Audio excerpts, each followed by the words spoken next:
I have this sense that there are very powerful secret societies operating today, and we don't really know or understand them. And the conspiracy theories in spirit might have something to them, but are actually factually not correct.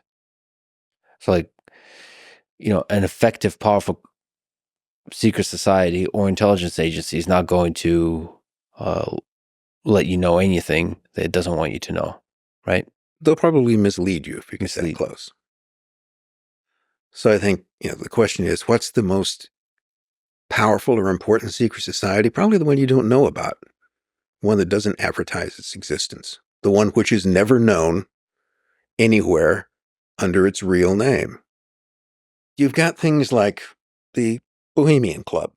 You've got the Bilderbergers, which is another sort of, formed in the 1950s, largely the creation of a guy by the name of Josef Rettinger.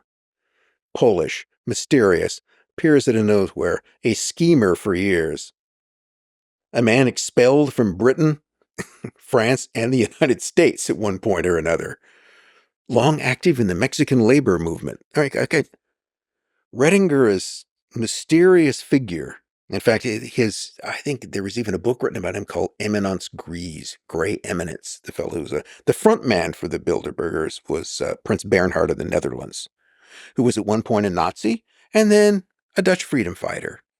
All right, take your pick. But Rettinger is the moving hand behind the whole thing, and I'll be damned if I can figure out who Rettinger is. So the idea is that, you get like influential people in media, business, politics, and you bring them together just to talk, to try to find common answers or common questions.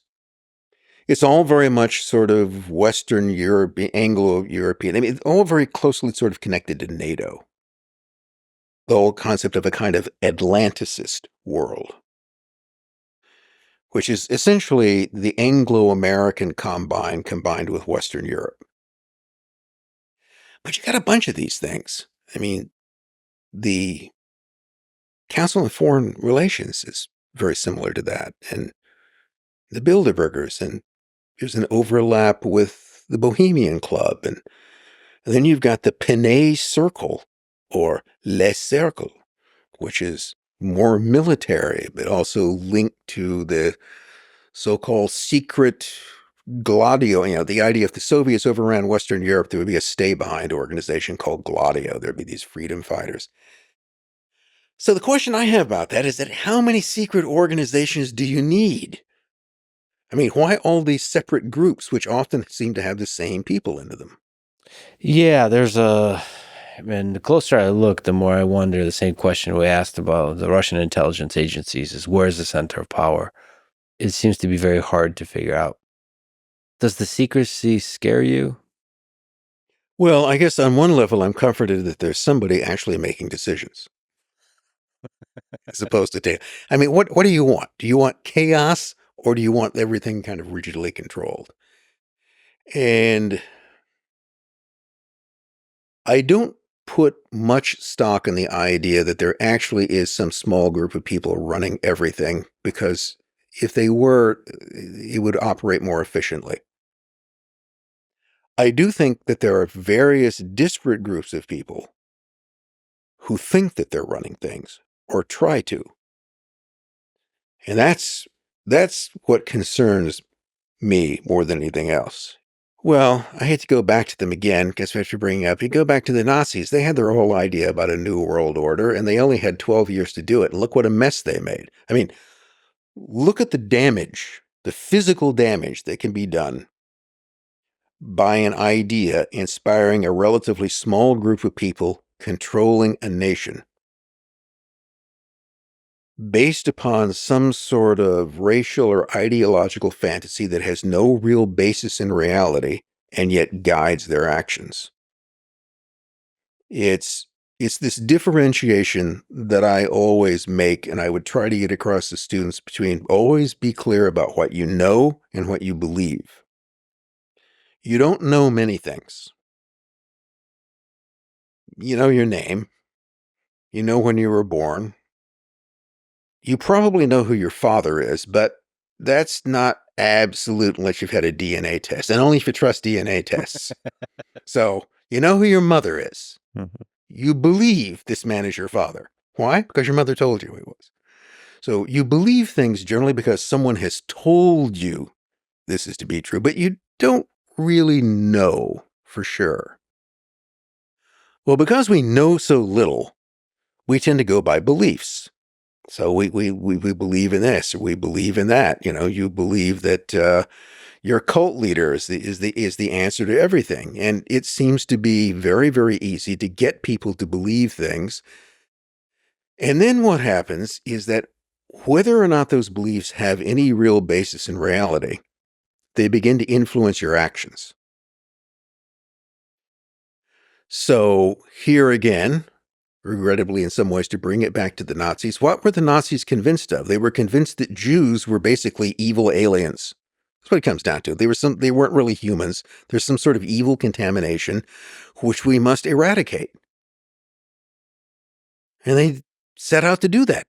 And then they were sure that there's just a few problems that can be solved, and once you solve them, that you have this beautiful utopia where everything would be just perfect. It would be great, and we can just get there.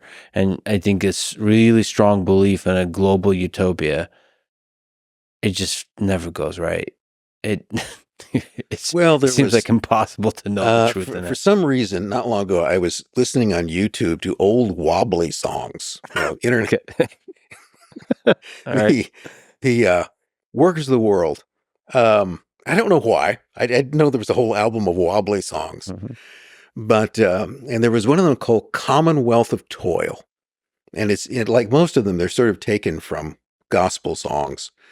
And it's talking about in the future, how wonderful everything will be in the commonwealth of toil that will be.